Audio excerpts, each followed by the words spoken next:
This message is going out to you, shorties, Patrick, yeah? I've had enough of your shit now. I'm just getting bored of your shit, and I'm getting bored of the talk that's coming out of your mouth. Right, listen. You rang me 6 o'clock yesterday morning. You rang me 6 o'clock 2 days before that in the morning again.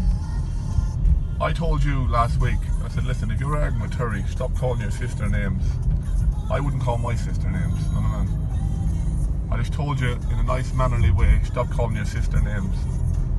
But you wait till you get drunk and you ring me back up at 6 in the morning. I always answer your phone just to make sure you're okay.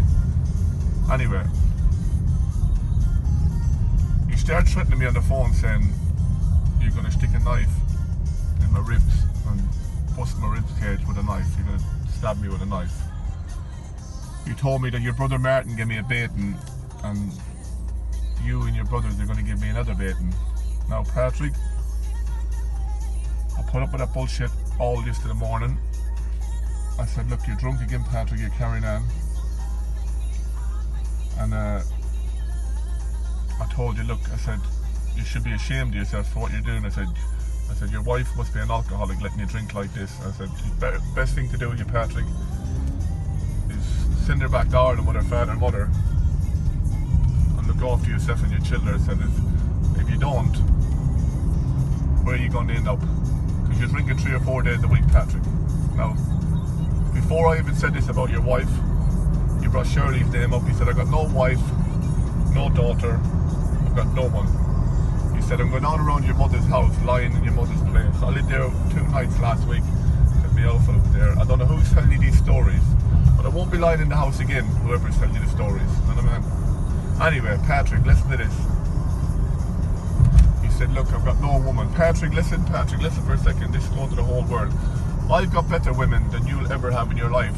Better than your woman. I just don't show them. You know what I mean? I've got plenty of women, Patrick. Enough women to keep me going for the rest of my life. Good looking women as well. You should bring your little fat barrel back to Ireland, give her back to her father and mother, or send her into a home and get her off the drink.